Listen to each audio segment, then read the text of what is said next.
Dans cette vidéo, nous allons aborder le lien qui existe entre les notions de limite et de continuité.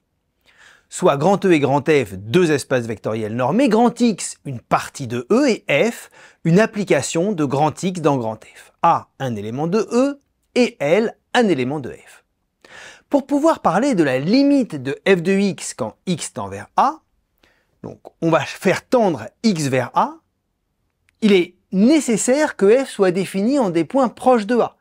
Il n'est pas nécessaire que f soit défini en A, mais que f soit défini sur des points aussi proches que l'on veut de petit a. Il faut donc que petit a appartienne à x bar pour pouvoir parler de la limite de f en A, que petit a appartiennent à l'adhérence de l'ensemble de définitions de f. Exactement.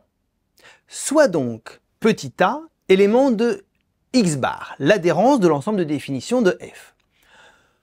On dit que la limite de f de x quand x tend vers a est égale à L, et on note limite de f en A égale L, ou limite de f de x quand x tend vers a égale L, lorsque quel que soit epsilon strictement positif, il existe un état strictement positif, tel que quel que soit x, élément de grand X, si la norme E de x moins a est inférieure à état, alors la norme de f de x moins L est inférieure à epsilon.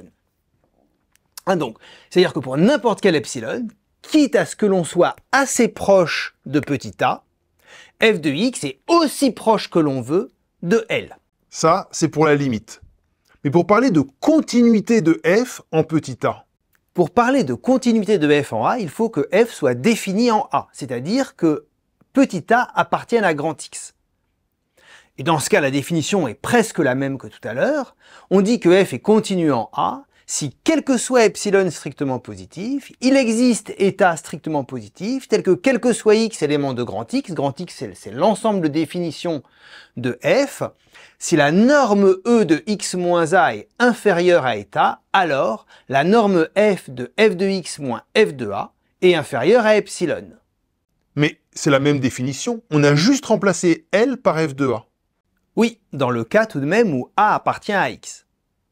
Il y a deux cas. Si a appartient à x bar, mais pas à x, f ne peut pas être continu en A.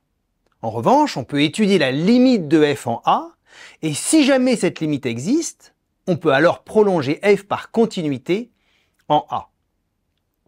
Si a appartient à x, il est équivalent de dire que f possède une limite en A, et dire que f est continu en A.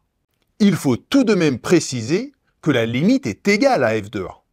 Cela dépend de la définition de limite que l'on prend. Mais avec la définition de limite que j'ai prise, il n'y a pas de choix. Car si une limite L existe, en prenant x égale a dans la définition, vous voyez que la condition norme de x moins a inférieure à état est toujours vérifiée, puisque la norme de x moins a dans ce cas est nulle. Et donc du coup, comme f est continu en A, eh bien on doit avoir f de a moins L qui est inférieur à epsilon pour n'importe quel epsilon strictement positif, et donc f de a doit être égal à L. En effet, si a appartient à x, f a une limite en A si et seulement si f est continu en A. Si on veut une égalité de limite, on pourra écrire que f est continu en A si et seulement si la limite de f de x quand x tend vers A avec x différent de A est égale à f de a.